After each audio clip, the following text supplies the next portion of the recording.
go slow. Tell them to find the seed, put it in their gloves so they can see it, get their hands, get a good grip. When you're at practice, there's no rush. They should take their time and make sure they got a good grip. When you get older, and you've done this thousands of times, you can catch the ball and you can go like that really fast. All right, and just kind of find it. But that's a long time, and you got to be a lot older to do that. All right. The second letter that we use is T. All right. I'm becoming less fond of the T.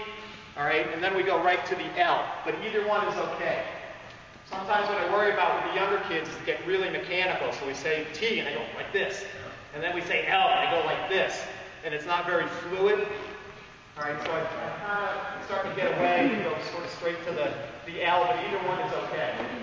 All right, but the idea here is that the ball is facing backwards or down. If you go into the T, it's down. And again, pictures in the paper, you'll see where a professional, he's like this and he's getting ready to throw. They're really reaching back, and that's part of what you want to get is to reach back. The girls want to squeeze their elbows in to a V, or they bring them down like this, or both. All right, either way, it makes it hard for them to extend and make a good throw. Okay. Yes? I know, just explaining that to my girls over the last few years, I had more success teaching it as almost like a ballet thing. Yes. You know, and showing that yes. movement and to try and make it more. Gary Fritz, who's the director of clinics for the boys, talks about doing an eagle. Almost. Eagle. Yeah, all right, he's got a drill where he goes 1, 2, 3. All right, but the idea is you're always going in the same position. Yeah, that's a good way of describing it. All right, especially for the girls, a nice ballet. Yeah. All right. When they do that, though, rather than this hand up, you want it pointing toward where your target is. All right, and your ball hand is going to be back. If it's T, that's fine. When you start your throw, you immediately go to L. If you just start with an L, that's okay too. But you want to have that nice L shape in your arm, and you want to maintain that as you throw it. Okay. Once we get into ready position, then we start to throw, you need to take a step toward your target. So it's a step, and then you start your throw, and your arm starts to come around. All right?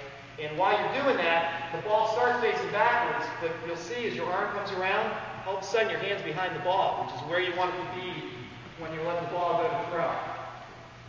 Okay? If they start the ball facing them this way, by the time you get their arm around, the hand's on the side of the ball. And what you'll see, this is where the strike one is good. If you've ever played basketball, you take a foul shot, you want to follow through and your hand's behind the ball, and you get that nice spin on the ball. You can see the ball rotating, and the tape is centered, and you get a nice straight strike on the ball as it's going. If the ball, your hand's on the side of the ball, you'll see one that spin, and it's real easy to see that when you've got the strike on the ball. All right, so back to the beginning. We get to our ready position. We take a step, and we bring our arm around. Notice where my hand is, all right? I tell the girls this a lot, last night especially, all right? The ball is above your head, all right? If you can see the ball at the side of at your eye level, you've dropped your elbow down, all right? Or you've come in with your elbow might be up, but you've dropped your other elbow in. All right, so we're ready, we're set, and we want the ball up here. This is your release point. It's way up high. All right, girls are not used to seeing that. All right, and then the last part of it is following through. So we're here, we follow through, and we want them to come down. They can slap their leg, they can go like anything that gets them to follow through. We want them to not stop their throw here, but follow through all the way. All right, so here's what it looks like. Tony? All right.